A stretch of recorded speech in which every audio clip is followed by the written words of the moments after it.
Како сте вечера? Можете и да пишете. Марија Михајлова, инаку психолог, која што ќе биде Mindfulness-от заврши во 8 часот и веќе во 8:30 вклучена тука во живо, затоа што темата на која што ќе разговараме вечерва е навистина можда интересна. Промената која што сите ја посекуваат и до која сите сакаат да дојдат, меѓутоа дали останува тоа само на сакање или навистина нешто се превзема. Што е тоа што ве кочи, што е тоа што не кочи да превземаме промена, иако ја посекуваме, ќе разговараме токму вечерва. Значи, ќе зборуваме за тоа дали секогаш е болна промената или, например, може да биде дури и едно прекрасно искуство со кое што ќе патуваме за да дојдеме до нашата цел. Само да видиме Марија да ни се вклучи. Марија, ако слушаш и ако си вклучена во лајвот, можеш само да ја прифатиш поканата на позитив психолог, така ли беше? Значи, само акцептни го тој дел за да можеш да се вклучиш.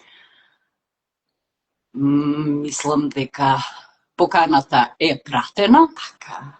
Добро вечер, Марија. Добро вечер, дали се слушаме? Како си? Одлично, супер, како сте вие? Одлично, одлично. Јас бев работно до сега, еве од сега на релаксација и работа. Нешто што е уживање, јас вел, не представува работа, туку представува задоволство. Сите тежнееме по задоволство. Дури и промената мислиме дека ќе ни донесе задоволство, а некако се сопнуваме на патот. Таман сакаме промена и нешто не ќе не спречи. Што ли е тоа? Токму така се согласувам. Така.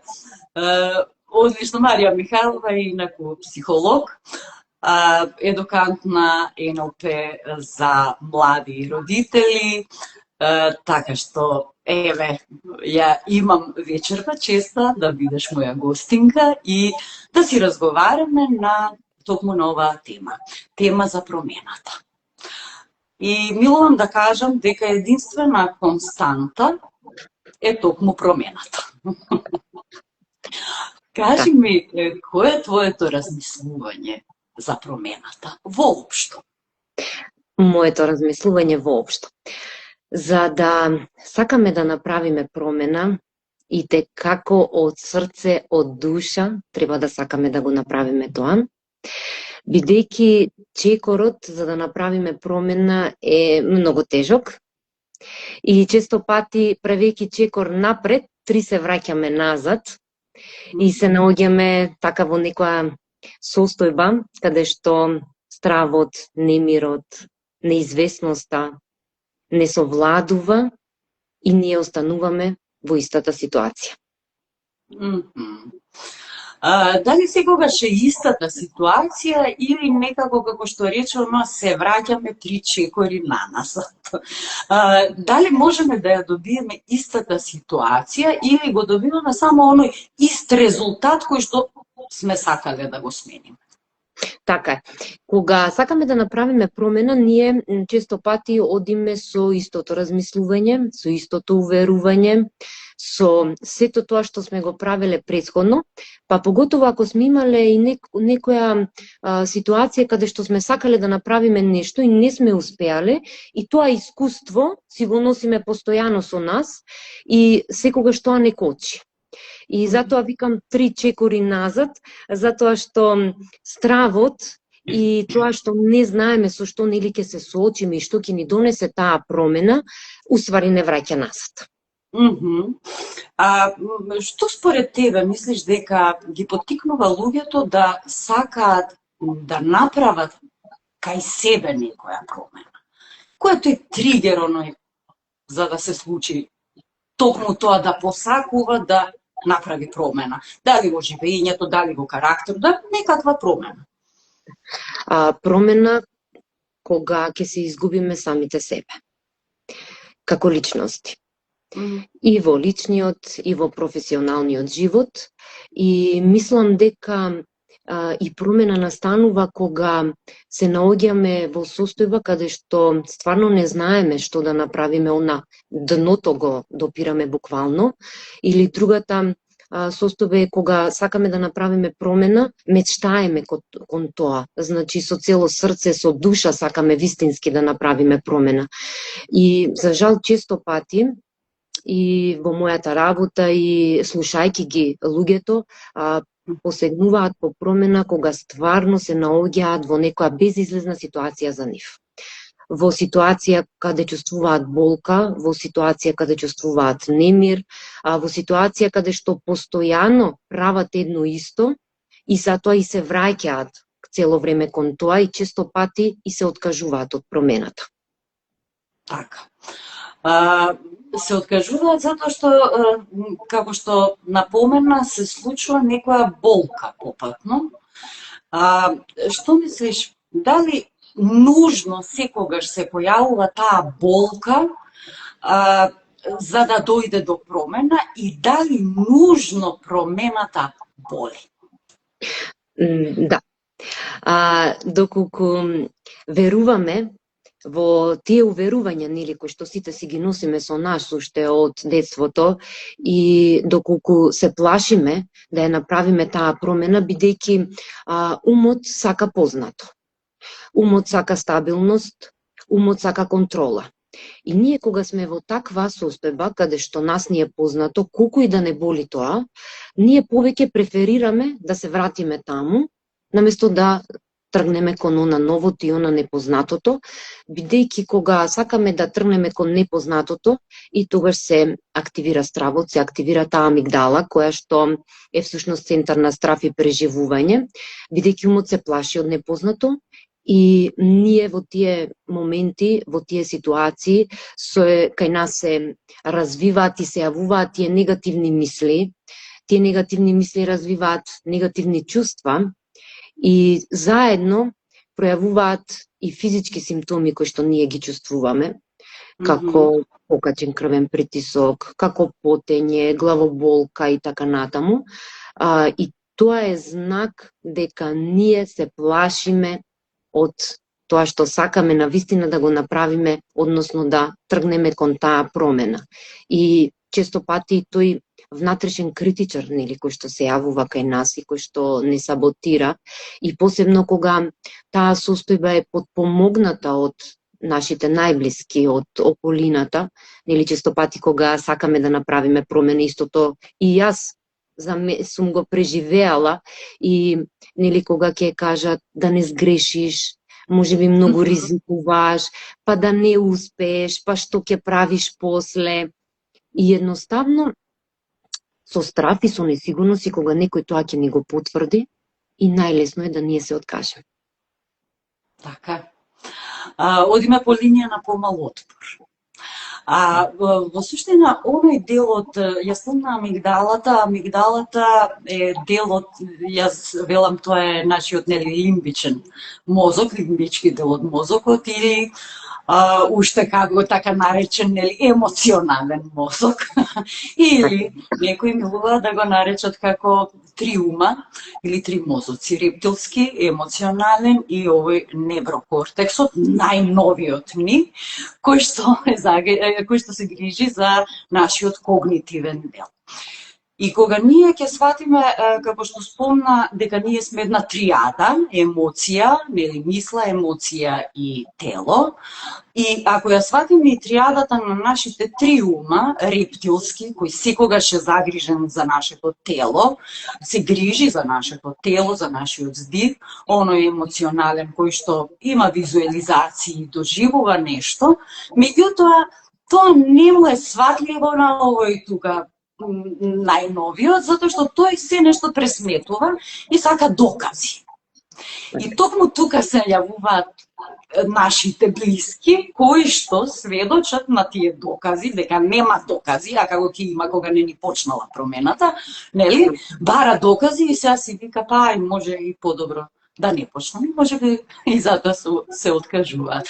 А може би за да нема болка, треба да дојде до согласност, до усогласување токму на овие три дела од нас, односно кога мозоците ќе склучат пак договор, окей, јас сум добро во однос на телото, јас сум добро се чувствувам во однос на емоцијата и види, тоа ми е пресметливо затоа што од вчера до денес, за само еден ден, јас имам постигнато ваков резултат. Дали тогаш промената мислиш дека ќе биде толку болна, како отколку, например, ако постојано одложуваме и слушаме другите што ни кажуваат? Така е. Умот, телото, емоциите е систем, синџир, што викам јас, каде едно без друго не може. И за да настане вистинска промена кај личноста, и како треба да има усогласување. Усогласување значи негативните мисли што се појавуваат, чувството кое што се појавува, телото како реагира, бидејќи за да направиме вистинска промена, прво треба да се спознаеме со самите себе. Често пати, па можам да кажем и 90% нели од нас луѓето, сакаме да направиме нешто, меѓутоа не се познаваме едноставно себе си. Не знаеме што чувствуваме, не знаеме како да реагираме и тоа и несвесно и го правиме. Кога не сме свесни, нели, некогаш кога ќе кажеме изреагирав и нели она по дефолт, автоматски. Често пати ни се случува да направиме нели некое однесување или нешто да кажеме и не сме ни свесни дека ние тоа сме го кажале и дека сето тоа сме го направиле. Мислам дека и стравот од промена и тоа е несвесниот начин на реагирање од наша страна. Посебно кога ќе нели совлада стравот, посебно кога бараме одобрение од другите нели што се околу нас, посебно кога се двоумиме, веруваме и не веруваме, па претежно нели кога сме имали претходно некое негативно искуство. И мислиме дека нели ќе се повтори истото. И го правиме ствари и го правиме на ист начин. Тоа све што сме го направиле претходно, значи истото го правиме, а сакаме да направиме промена кон нешто ново, но промената што е? Го отпуштаме старото и пристапуваме кон нешто ново, нели отпуштаме и нешто што не е потребно, а цело време сме го држале до нас, така? Или некое уверување кое што не ни е корисно, а ние со тоа уверување постојано се водиме. Така е. Супер, и ова што го покрена баш е тоа отпуштање на тоа што е старо и прифаќање на тоа што е ново. Тоа е во суштина главното нешто за да дојде до промена, а за да се спознаеме себе, како би го направиле тоа? Јас ќе кажам лично и од моје искуство, бидејќи јас сум се наоѓала нели во такви моменти каде што сум сакала нешто да направам, каде што сум сакала да направам промена, меѓутоа да бидам искрена, и јас сум се плашила, не сум била сигурна, и вистинската промена јас не ја направив кај себе кога почнав да се едуцирам. Бидејќи преку едукацијата јас се спознав себе си, јас ги спознав и моите мисли, и моите емоции, и моите чувства, и при тоа и моето тело, реакцијата, значи на моето тело, бидејќи често пати кога сум сакала нешто и кога тоа нели таа промена, тој страв ми предизвикувал тензија, исто главоболка и покачен крвен притисок, и јас не сум знаела дека тоа се случува нели поради мојот страв, и сум се наоѓала нели во таква состојба каде што стварно не знам што да направам, како јас самата себе да си помогнам. И што е направилното што треба јас да го направам. И лично за мене, кога почнав да се едуцирам, кога почнав, значи да со тоа растам и развивам, се спознав себе си и тогаш ја направи вистинската промена кај мене. Така е. Затоа што едукациите, реално, посебно оние неформални едукации, мислам дека многу повеќе придонесуваат во делот за себе спознавањето. Затоа што овој формален дел е делот каде што се водиме по одредени програми, одредени образци, и тие не се ништо ново, освен пресликано од нашето мина. Тоа, како што рековме, треба да отпуштиме нешто, за да добиеме нешто ново. И беше интересен еден момент кога пред известно време се сретнав со поранешна моја колешка и вели, па се сеќаваш, на животни вештини имаше предмет, као дел од евенскиот час, и вели, па децата ги цртаа емоциите, знаеш кај ја чувствуваш емоцијата и треба да стават точка или со црвено да обоја таму каде што чувствуваат. И супер, и тоа ќе го направат и часот заврши. А што правиме со таа точка? Што правиме со таа емоција? Мислам, тука навистина има многу за работа, меѓутоа часот заврши. И толку. А на неформалните едукации веќе навлегуваме во делот каде што можеме да се спознаеме себе. И тоа е основното нешто. Сега го спомна стравот. Толку ли е силен тој страв и колку е тоа толку силен, што е толку поважен стравот од мене. Во смисол, јас му давам приоритет на стравот и се врзувам со стравот, иако не ми е добро во дупката, длабнатината која сум ја направила од седењето, во зоната на удобност, кај што не ми е ич удобно при тоа, значи, колку може да е тоа посилно од тоа што јас не се чувствам добро во даден момент? Ирина, стравот е многу голем во момент кога не знаеш како да се справиш со него. Затоа што стравот кога се појавува, ние не го прифаќаме стравот. Ние стравот ни предизвикува, нели, уште повеќе да ние буквално се парализираме. Значи стравот доведува да ние се парализираме. Да исто се случило и со мене, да јас од страв не знам што правам. Затоа што јас не сум знаела да препознам зошто тој страв се јавува и што сака тој страв да ми каже. Затоа што се што доживуваме, се што чувствуваме, има намера. И сака нешто да ми каже. Меѓутоа ние тоа го игнорираме. Не сакаме едноставно да слушнеме. Не сакаме да видиме. Не сакаме да препознаеме. И поради тоа се чувствуваме изгрчени и поради тоа буквално сме парализирани.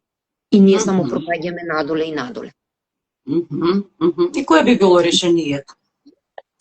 Решението би било да си признаеме дека некогаш е во ред да чувствуваме страв и да си признаеме дека некогаш е во ред да чувствуваме грижа и да чувствуваме несигурност. Може би во одредени ситуации да не веруваме, меѓутоа тоа е да биде моментално, да не дозволиме да стравот не надвладе и да стравот не парализира и да стравот предизвика да ние останеме на тоа место каде што сме. Така. Кога ќе го прифатиме стравот, затоа што, нели, во било кои ситуации во нашиот живот, стравот е и позитивна работа, нели?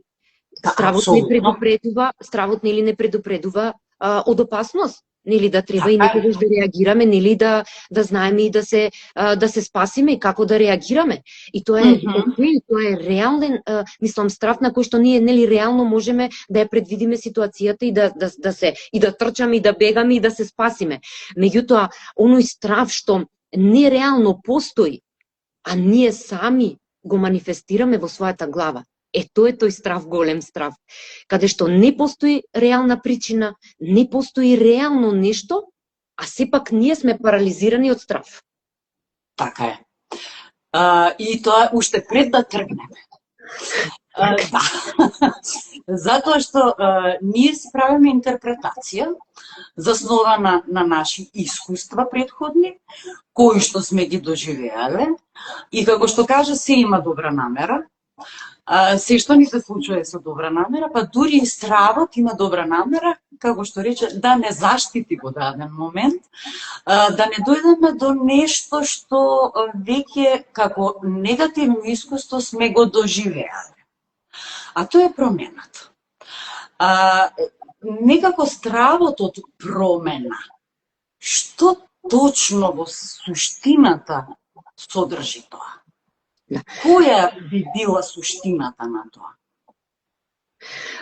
Страв од промена, бидејќи ние не знаеме што ќе се случи, односно ние не можеме да контролираме што може да се случи.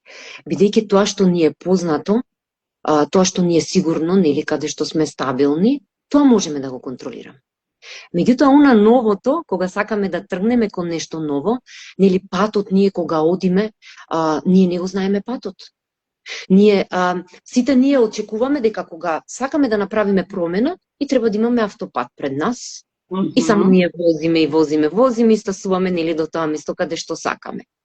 Меѓутоа, да настане вистинска промена, и декако треба да се појават и пречки, и да се појават и проблеми, да се појават и конфликти, и предизвици, и се. Бидејќи патот кон промената значи да се соочиме и да го прифатиме и надминеме сето тоа што ни се појавува на патот. Бидејќи, уствари, ние така растеме и се развиваме. Преку акција, така кога јас ќе преземам акција и кога ќе се појави некој предизвик, некој проблем, нели, што и да е, и јас реагирам свесно. Ние често пати, нели, реагираме несвесно и затоа немаме излез, немаме решение.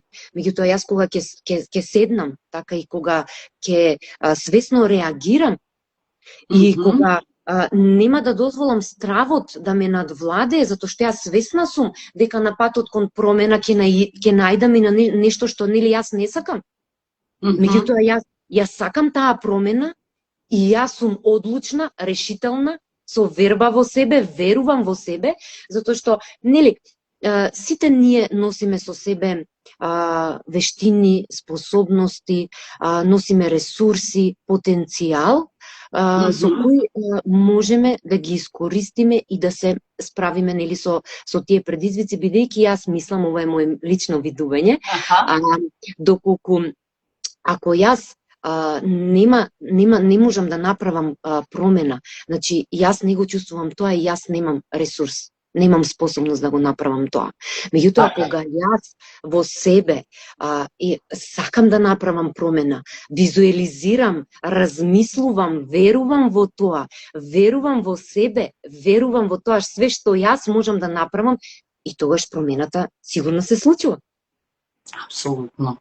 Супер, така е. Ти благодарам што убаво пластично го објасни за промената, и точно е тоа. Вербата во себе е основното. Кажа уште два збора кои што се исто клучни, тоа се одлучноста и решителноста.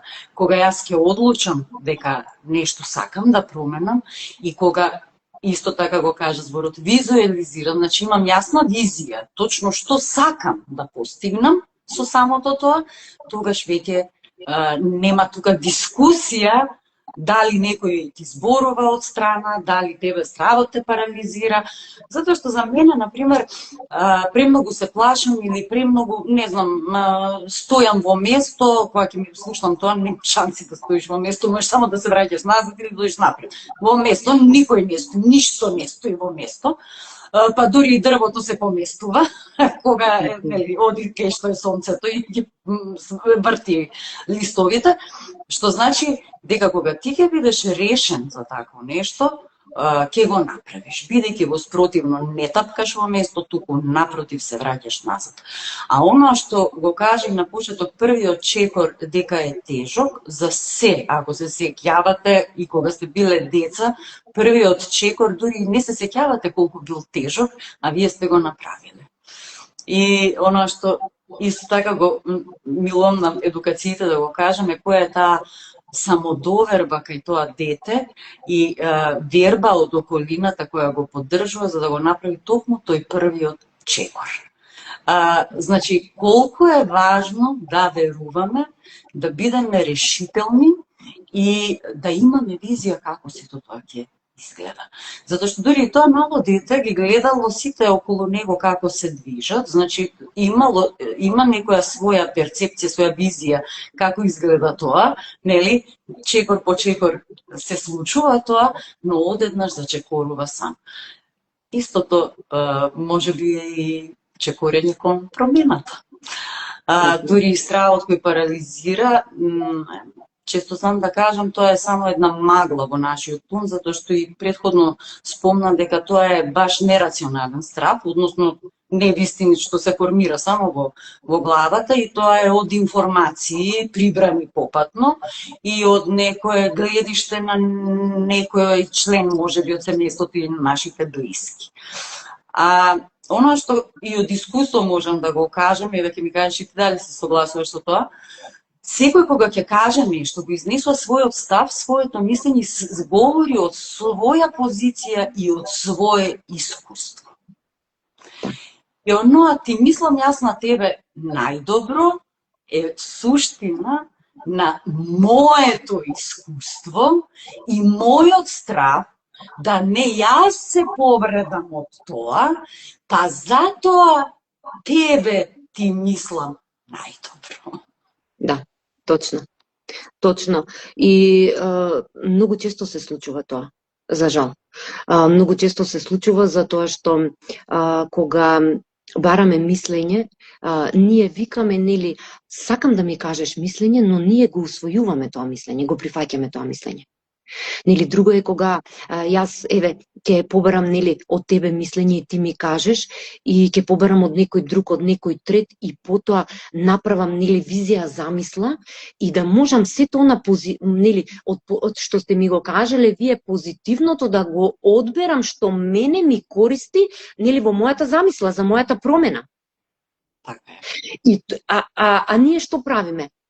Ќе ни каже некој, јас сгрешив, нели, јас не успеав, и исто и овој пропадна, исто и овој направи така, и ние толку. И тоа се само информации. Да, тоа се само информации. Како што спомна, детето со која самодоверба направило чекор, и нели децата така прават чекор. Ги држиш, така паткаат или не знам што, и потоа се пуштаат сами. И јас мислам дека за да направиш вистинска промена, треба сам да го направиш тоа. Значи, сам, без влијание, без мислење од околината и од најблиските. Така е, како жабата која била глува и која единствено стигнала на брвот. Затоа што не ги слушала луѓето од страна што зборува. Така е, ти благодарам. Имаме тука некои коментари, еве Весна вели дека е многу актуелна темата и дека ретко за неа се зборува. Што треба да направам кога стравот ни го обзема целото тело? Ана прашува што треба да направи Ана кога стравот и го обзема целото тело. Јас секогаш велам, телото е нашиот најверен и најискрен показател што се случува во даден момент, и тоа никогаш не лаже. Значи, еве, твое мислење, што е тоа што треба да преуземе Ана кога стравот и го обзема целото тело? Значи, доаѓа до парализирање на системот. Така е. Ана, најпрво што треба да направиш е да направиш медитација, вежба, каде што ќе вдишиш и ќе издишиш неколку пати, и тоа е многу вешто и многу корисно, бидејќи на тој начин се смируваме, го смируваме и умот и телото и сите симптоми што ние ги чувствуваме, и да видиш од каде доаѓа тој страв. Дали тој страв е реален?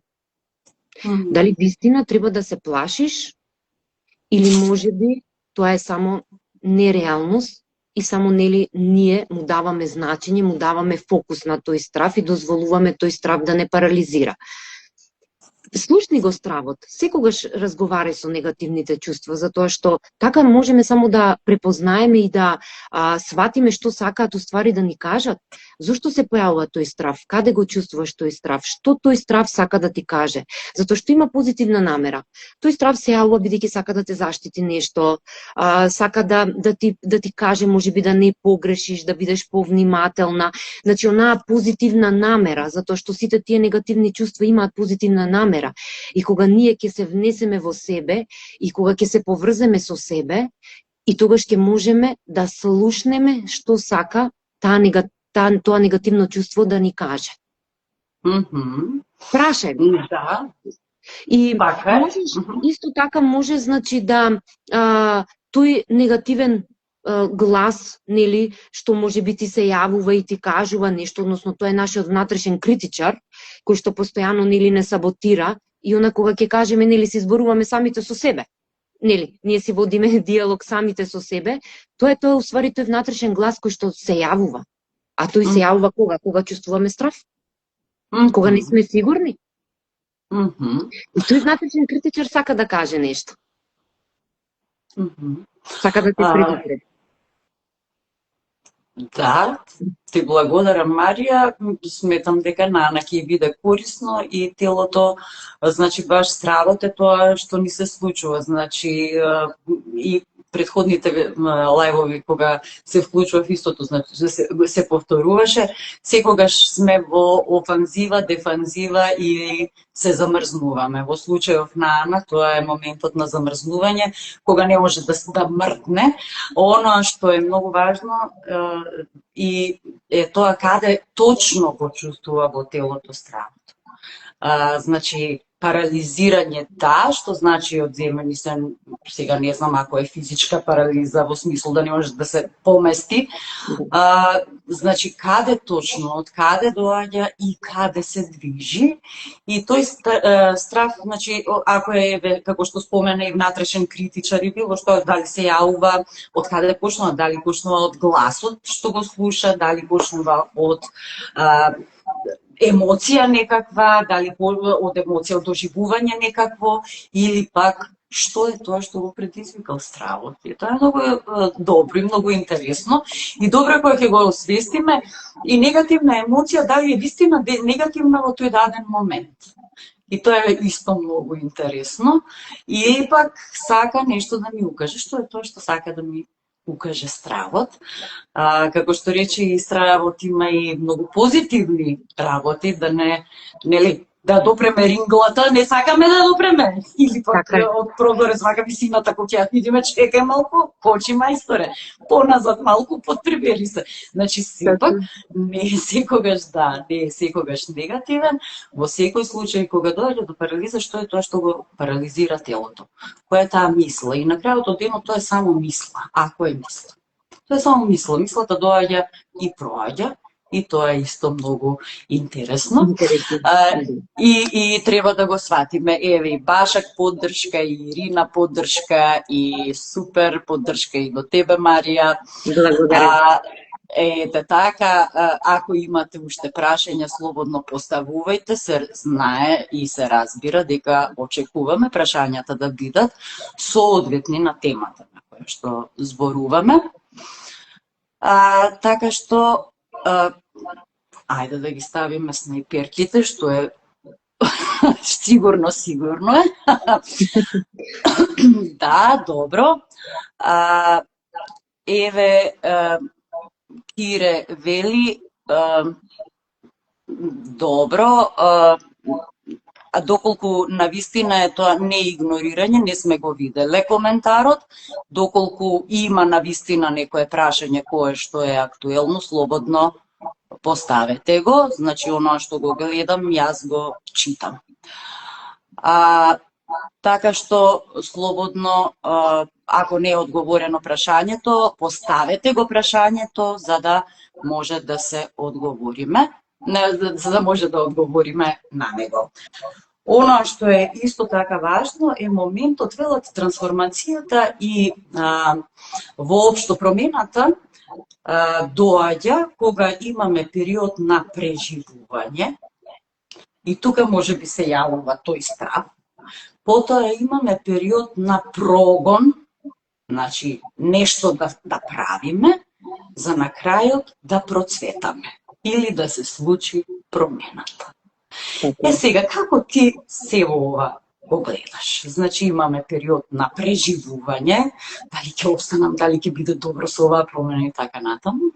Па имаме период на делување, кај што треба да се покренеме, за да дојде до процветување. Така е. Промената не е едноставна и лесна, нели јас сега зацртувам нели во мојата глава дека сакам да направам промена и бидејќи нели промена имаме и некоја мала промена, нели може да биде и можеби не промена на некое хоби или решам јас од утре почнувам да вежбам или здрав начин нели на исхрана и така натаму. Меѓутоа има и големи промени каде што има промена работна позиција, работно место, преселба можеби, раскинување, нели бирање на партнер и така натаму, каде што стварно понекогаш треба и да знаеме како да пристапиме и што и да направиме и кои акции нели да ги преземеме. Секогаш кога правиме промена, ние сакаме да резултатите ни дојдат веднаш. И да веднаш е се супер, и да веднаш е се окей, и да ние одма да процветаме. Нели? Меѓутоа и цвеќето кога го садиме семето, нели? Па го нема го полеваме, се грижиме за него, сонце, водичка, храна, па полека расти и на крај цвета. Исто е и со промената. Ние сакаме се ние сакаме нели се одеднаш, меѓутоа не може одеднаш. Треба и трпение, треба и истрајност, треба и верба. Така, и нега се разбира. И нега, точно. Нели, така. Да фокусот ни биде на позитивното, не на негативното, затоа што нели ние кога сакаме да направиме промена, не можеме да се враќаме назад и да тие сите негативности ги носиме на патот нели кон таа промена. И се фокусираме на позитивно, на тоа што стварно сакаме да го направиме.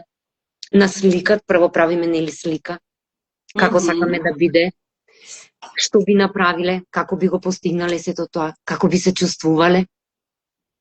Исто чувството. Да. И кога тоа во душа, во срце, во тело го почувствуваме ние од нас, тогаш ќе се исполни и ќе се оствари таа промена. Да, затоа што е емоцијата основниот двигател на оноа што сакаме да го постигнеме. Така. Извинете. Многу спорување ми дојде. Да. Сега, што се случува во моментот кога ќе дојдеме во момент на преживување? Јас мислам дека тогаш е тој чекор кој е најтежок и тогаш е тој чекор кога треба да премостиме нешто. Кога сме во ситуација на преживување, тогаш најчесто трчаме по брзи резултати. Да. И тоа е тоа што ти го кажуваш дека значи тука, сега и веднаш. И тогаш сме во ситуација да правиме промени, ние мислиме дека правиме промени, ако смениме работно место, стан во кој живееме, ако смениме средина, околина, луѓе одат, си селуваат, мислејќи дека ќе направат некоја промена. Само се јавува моментот кога каде и да одиш, себе си се носиш. Така е. Што тоа значи? Тоа значи дека промената, вистинската промена, од каде тргнува? Од самите себе. Прво треба да направиме промена во нас, за да направиме промена и надвор од нас. Односно да го направиме тоа што сакаме.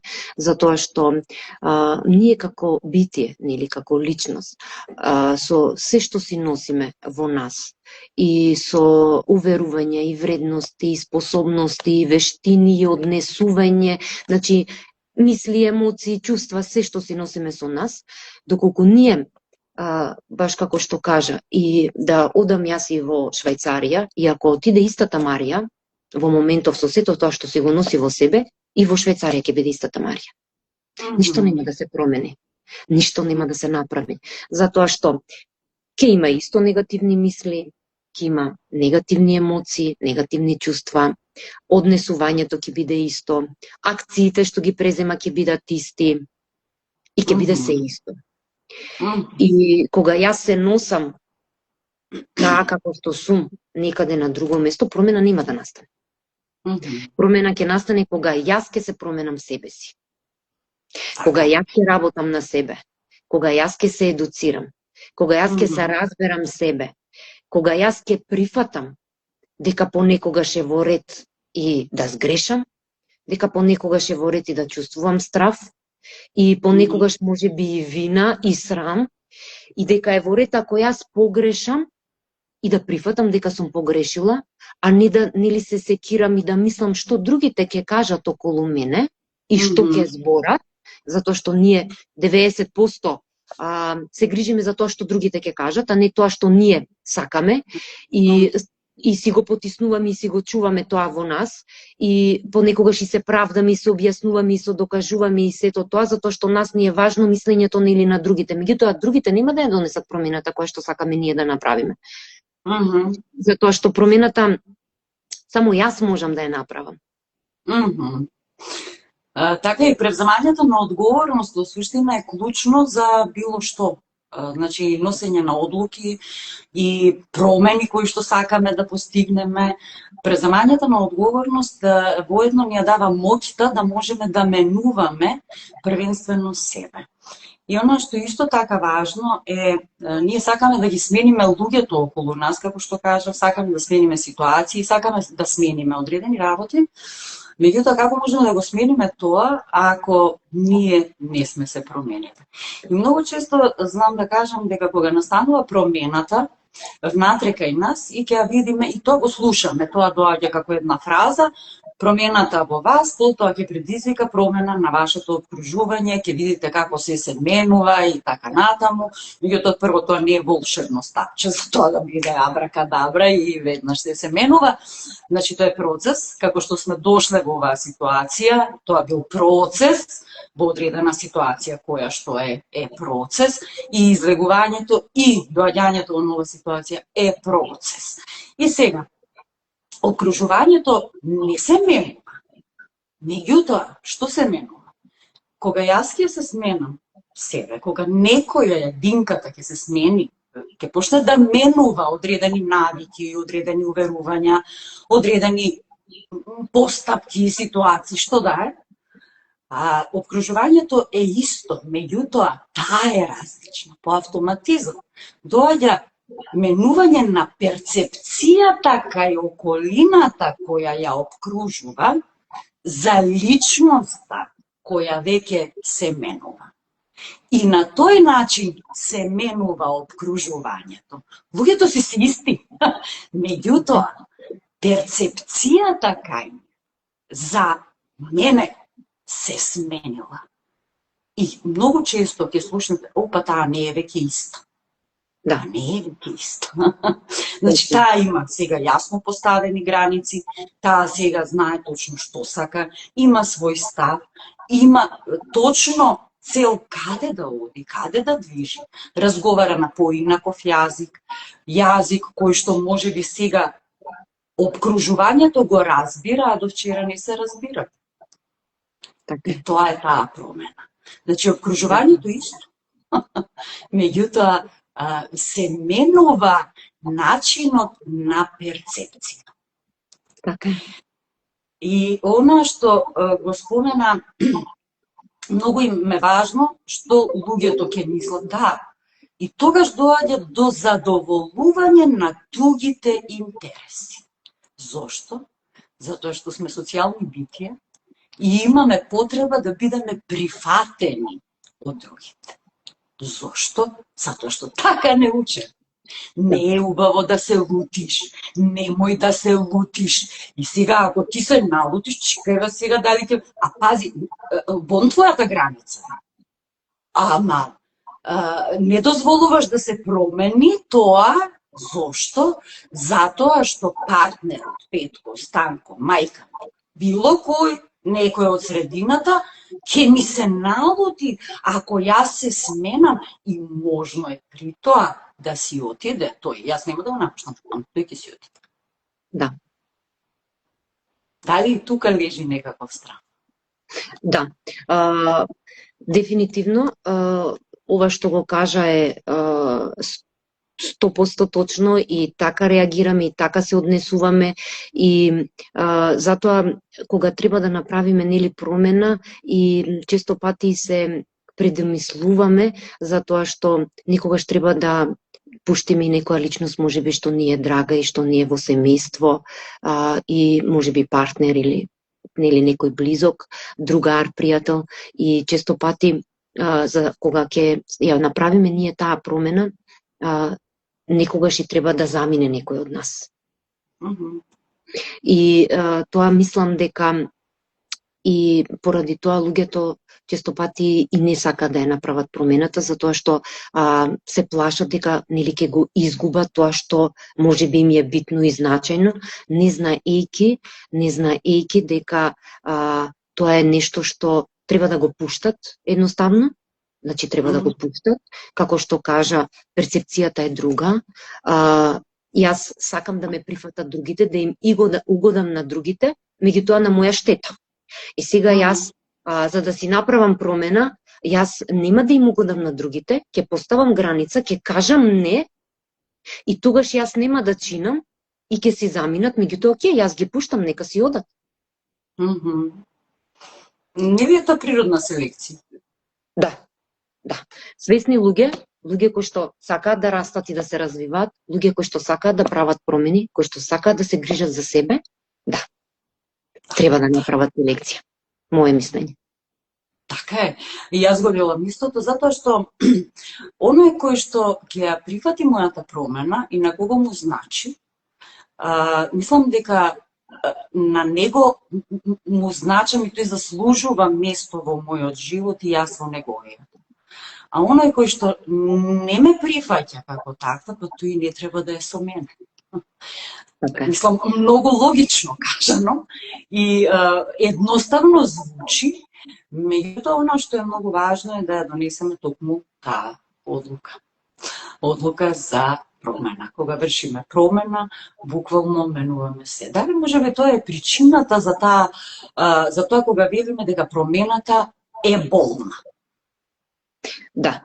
Дел од таа болка е и тоа дефинитивно и понекогаш и дел од тешка промена е и недоволно верба во себе и неспознавање себе си. Затоа што ако јас се знам себе си и знам што можам и каде одам, и јас одам. И ќе пуштам, и некои личности можеби ќе си заминат, и можеби и на патот до промената ќе се случи нешто што можеби во некој момент ќе ме заболи, нели не е сјајно, не е идеално, ќе се случи нешто и ќе ме заболи, меѓутоа јас ќе знам како да реагирам, како да се справам со тоа. И нема да се вратам назад и нема да се случи тоа што можеби другите го мислеле за мене, да не погрешам, да не направам нешто, да не ризикувам. Така е, затоа што имаш свој став и знаеш каде да одиш. Така е. Решителност, верба во себе, знаеш што сакаш, нели тоа е, мислам дека е најважно нешто, кога знам што сакам, нели кога не се двомам, ако имам хаос во главата, како што спомна, ако имам магла во главата, и ако немам јасна визија, ако немам јасна слика пред мене, јас не знам кај одам и не знам што ќе се случи и не знам што ќе правам. Така е. И може и да се предомислам. И другите да бидат во право. И другите да бидат во право. Во право, така, кој дали сакам да сум во право или во мир. А ова што го спомна, баш е уствари многу важно, за да знам прво што точно сакам јас да променам. Затоа што ние луѓето многу често ги генерализираме работите и ние сакаме промена, а немаме појма каква промена. И најчесто жените обично одат на фризер па прават промена на фризурата. Оние што се малку по скептици околу косата, па нели сакаат долга коса и така натаму, па одат, не знам, менуваат нешто друго, па трето, па пето и така натаму, и сакаат промена, меѓутоа не знаат каква промена. И сега ќе почнат од надвореште. Од фасадата, уствари, и па после да видиме до кај ќе дојдеме. Поентата е кога ќе се тргне во промената, да знаеме точно што сакаме да постигнеме и каде сакаме да не однесе таа промена. Моје мислење е дека тогаш промената не е болна. Промената е радост. Промената е едно феноменално доживување, затоа што тие периоди кои што доаѓаат не можам да кажам дека нема болка, не можам да кажам дека нема лутина, можеби ти се лутиш сам на себе, одредени уверувања кои ќе ти дојдат, леле, ова ми е од мајка ми, ова ми е од татко ми, ова ми е од не знам ти кој таму, и ред работи кои што ти се јавуваат на патот, и знаеш некогаш да се научиш. Меѓутоа, кога ја знаеш целта која ти е, тоа е едноставно феноменално откровение. Вау, па чека, ова мене ме држало тука со години, сум чмаел во тоа место, леле, сега можам да одам, па се дише. Значи, зарем е тоа болка, или е тоа джој, што ви рекле, радост, уживање на мојот пат?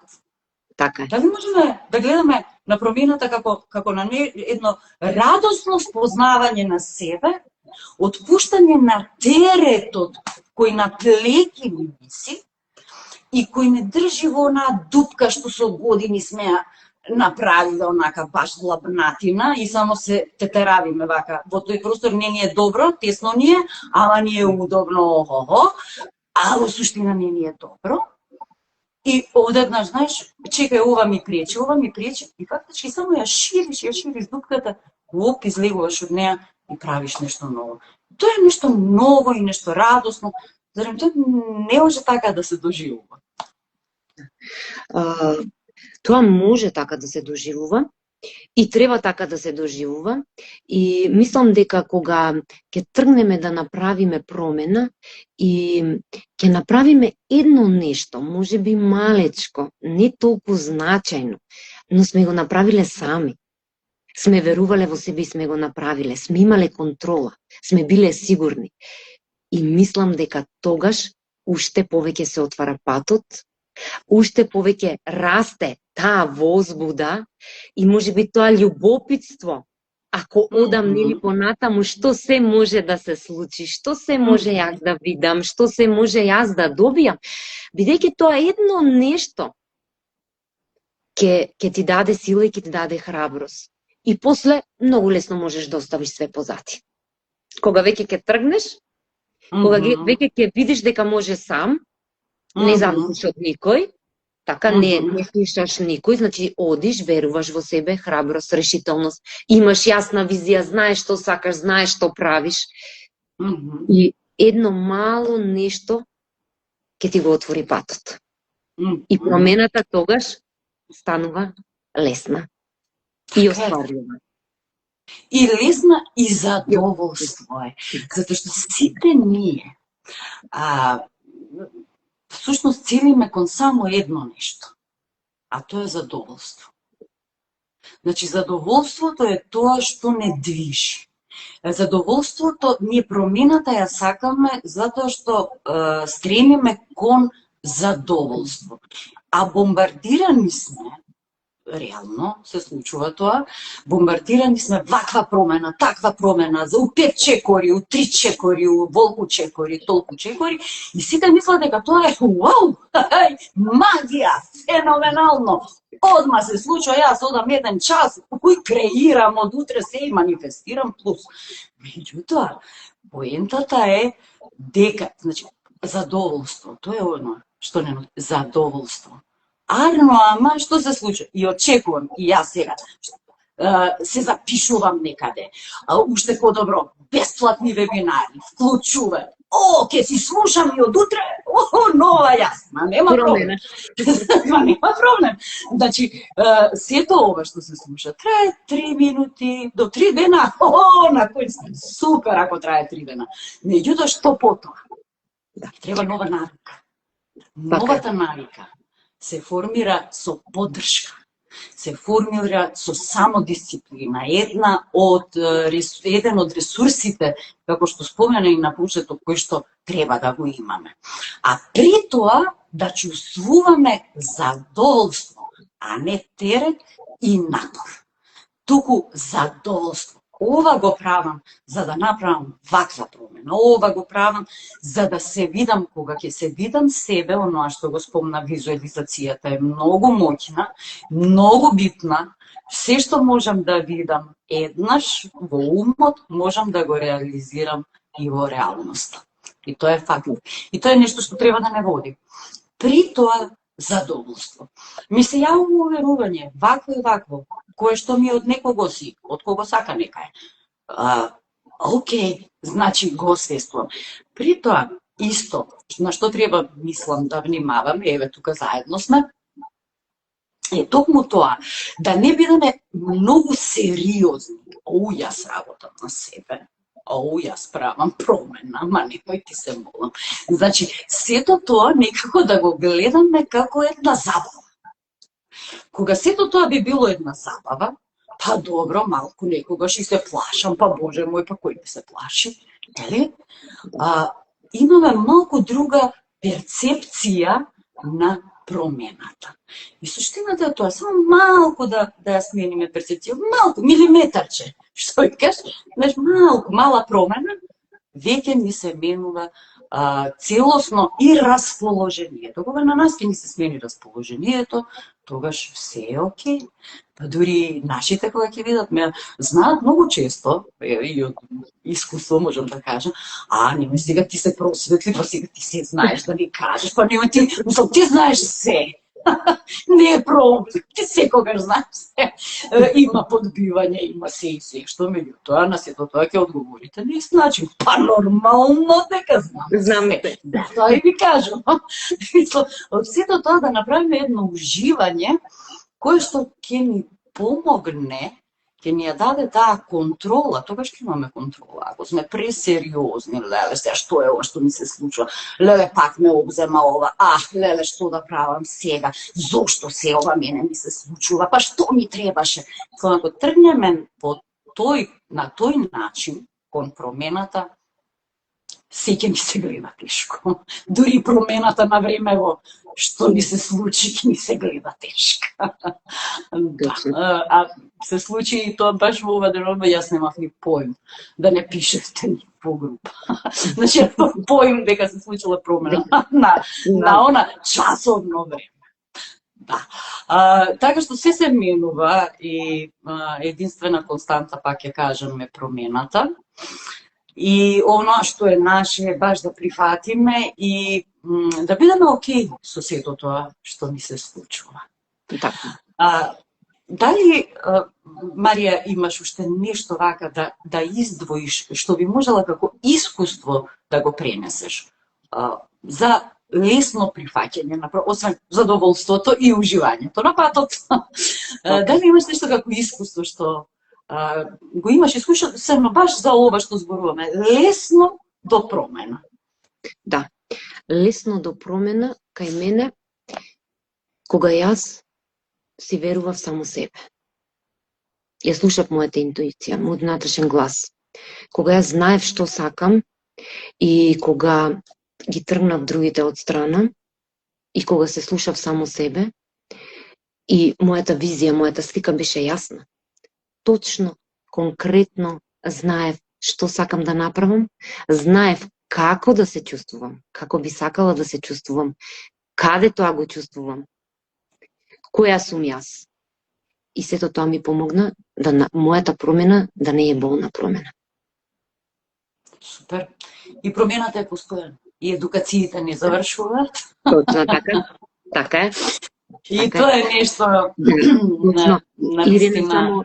Само извини да се надобрзам. Мојата промена, значи, спознавање на вистинската јас започна токму и преку едукациите, затоа што на тој начин јас уствари се разбрав која сум, што сум и што сакам. Кога почнав, значи, затоа што со тие едукации постојано имаш некој покрај тебе, постојано имаш поддршка, постојано имаш менторство, имаш на кого да се обратиш и кога ќе заглавиш негде, како што кажа со часот со наставничката, каде го чувствуваме, нели, чувството во срцето и толку, меѓутоа кога ќе дојдеш во момент каде го чувствувам во градите како планина и што сега јас да правам, не знам, има на кого да се обратиш, има кој да ти даде насока и да ти покаже, да ти даде техника како сето тоа да го направиш. И затоа мислам дека едукацијата е многу важна за себе, за себе развој, за спознавање, за промени во животот, затоа што нели животот постојано ни носи промени, ние треба да прифаќаме, да се менуваме, нели, и да уживаме, да бидеме задоволни и среќни. Тоа се случува се со промена. Така е, и се има своја намера и тоа добра намера. Поздрав до двете, благодариме.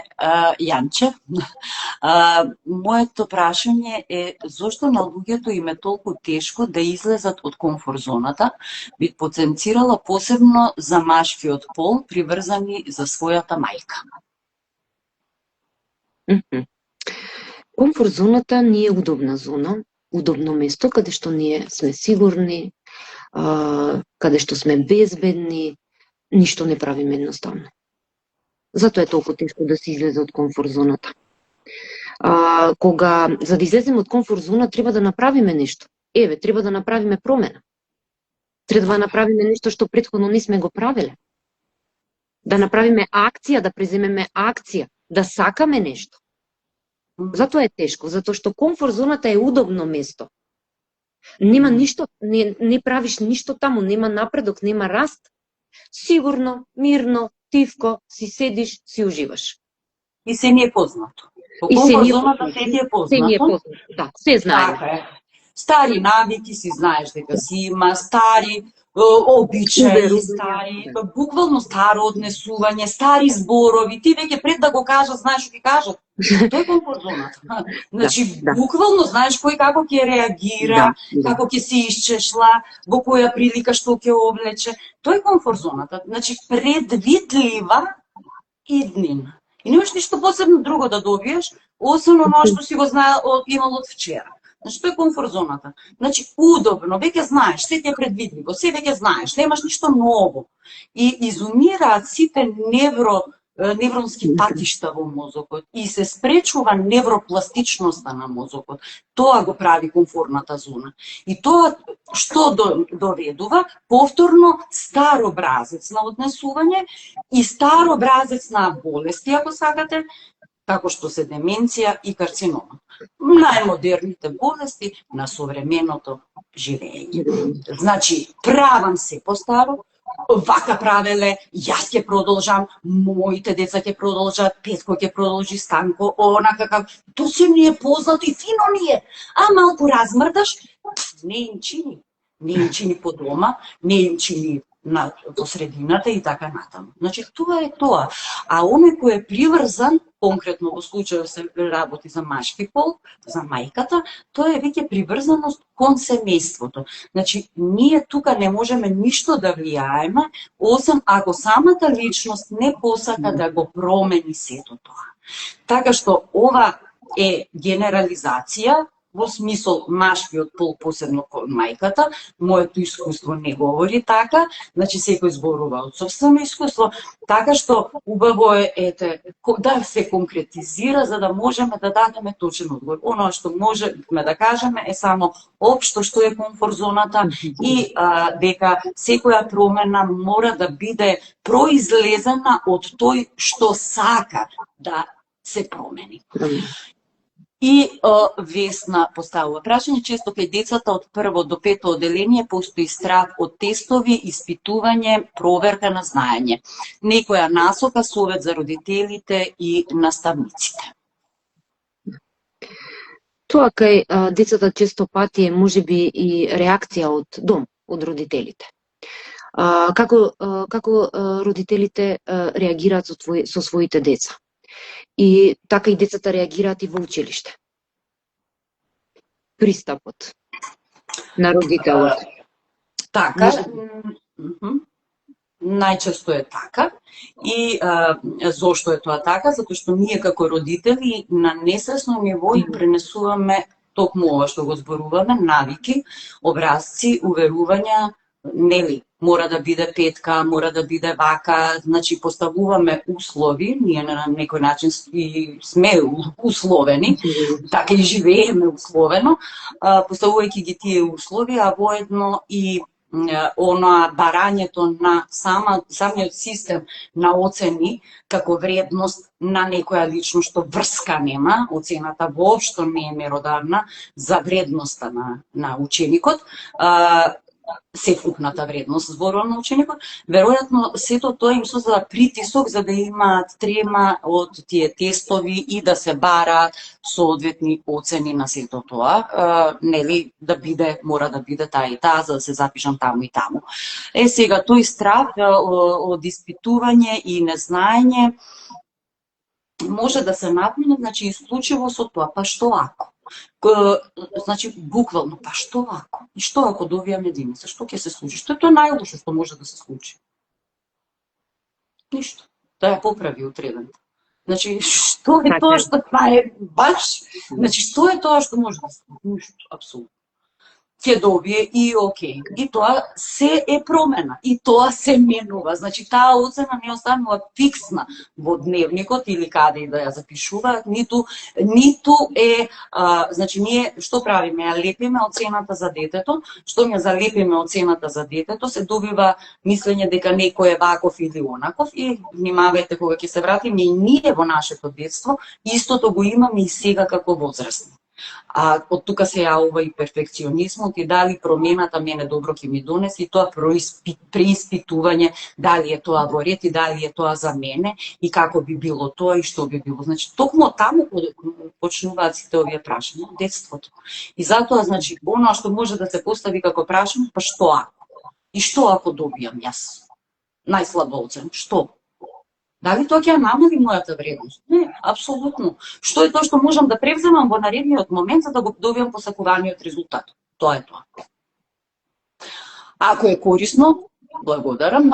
И на Корадица, да, секако дека ќе ја добиете снимката, знаете дека секогаш одим на мојот YouTube канал, сите снимки ќе бидат таму, делови од сето тоа, кои што се најважни моменти, мојот асистент сето тоа се грижи за тоа и го споделува со вас. Марија, дали имаш нешто за крај да им порачаш на нашите гледачи и нашите слушатели? Да веруваат во себе, да бидат храбри, решителни, да имаат јасна визија, слика за тоа што сакаат да го направат, каква промена сакаат да направат и да тргнат во акција. Промената сигурно ќе се случи. Ти благодарам многу и за оваа порака што ми ја прати и за твоето гостување. Верувам дека им беше корисно на сите што беа вклучени. Исто така и јас поддржувам промена, затоа сум и тука и тоа е работа, буквално тоа да бидам поддршка на патот на промената и на трансформацијата. Секоја промена прифатете ја со задоволство и она што го кажа со визија за себе каква сакате да имате и верзија од себе каква сакате да се видите. Прифатете го тоа, верувајте во својата креација што ќе ја видите и да знаете дека сте во добра состојба и на вистински пат, ви кажувам, вашето тело. Наместо грчот кој ве парализира, се чувствувате опуштено. Кога само ќе помислите на промената која сакате да ја видите кај себе и која сакате да бидете, само почувствувајте. Јас навистина ви гарантирам дека ќе почувствувате мир, дури и блажена насмевка. Тоа сте вие. И тоа е таа промена. Оноа што го предизвикува немирот, тука се јавил некој да помеша конци И најчесто е делот што прави пресметки и што се осврнува на тоа кој што кажа. Затоа слушајте се себе, Марија, уште еднаш ти благодарам. Благодарам и јас. Наредната недела се вклучуваме со нареден гостин, изненадување оставаме до среда, четврток, да видиме кој ќе биде тој. Ќе зборуваме на интересна тема и сакајте се себе, сакајте ги луѓето кои ве сакаат вас, чувајте се себе и чујете ги луѓето кои ве чуваат вас. Благодарам на вашето присуство. Чао, чао. Чао, чао.